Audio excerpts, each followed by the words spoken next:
Have you ever met someone who believes in something no one else does? Someone who carries a strange dream that no one can understand? In the prehistoric village of Kaka, there was such a person, and his name was Kaka. Kaka wasn't the best hunter in the village, nor was he the strongest warrior. He was small and skinny with hair always as messy as a bird's nest, but his eyes always sparkled like they held the whole sky within them. People in the village often sneered when they saw him mumbling to himself, but Kaka didn't care, because he had a great dream, to become the greatest poultry farmer in the history of mankind. The problem, however, was that he only raised one chicken. That's right, just one chicken with a completely bald tail because all its feathers had fallen out during the last molting season. Its yellow feathers were ragged, and its little head always lifted up, clucking cluck, cluck, in the most pitiful voice.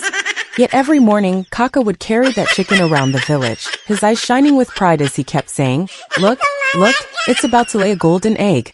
Upon hearing that, everyone would burst out laughing. A muscular hunter carrying a spear on his shoulder looked at Kaka and scoffed, "A golden egg?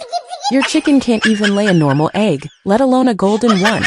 An old woman chopping wild vegetables chimed in, "Every day I see you carrying that chicken around. Why don't you wait until it actually lays an egg before you show it off?" But Kaka didn't care. He gently stroked the chicken and whispered into its ear, "Don't listen to them. You will lay a golden egg one day. I believe in you." The chicken raised its tiny black eyes to look at Kaka and clucked, cluck, cluck, as if saying, "I really don't know about that." And so, day after day, Kaka woke up before the sun rose over the mountains, carried his chicken to the stream to wash its feet, fed it the best grains he could trade from hunters.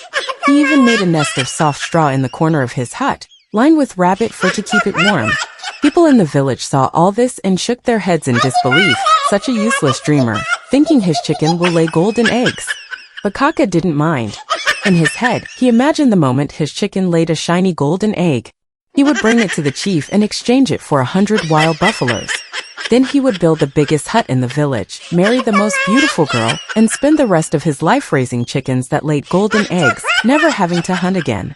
That thought made him smile all day long, even though his stomach growled with hunger because he ate less to save the grains for his chicken.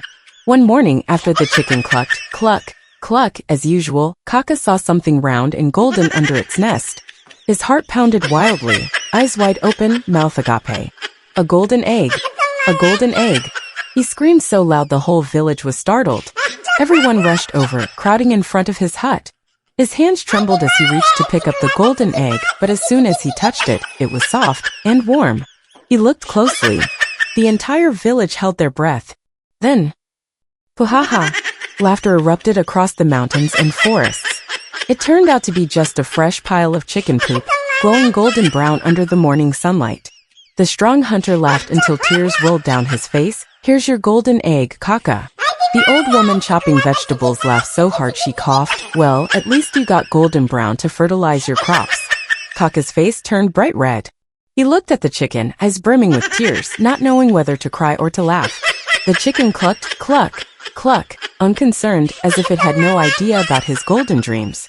People laughed until they were bored and then walked away, leaving Kaka sitting there dazed, holding the golden egg in his hand. He sighed, then suddenly chuckled as tears rolled down his cheeks.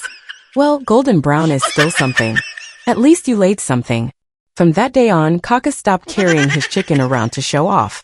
But he still took care of it carefully, still stroked it gently every night, and still whispered into its ear, "Maybe tomorrow, you will really lay a golden egg."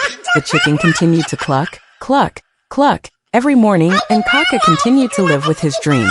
Because sometimes, as long as you have a dream to believe in, you're strong enough to live through hundreds of seasons of storms and rains. Even if that dream is just a golden brown pile of chicken poop under the morning sun.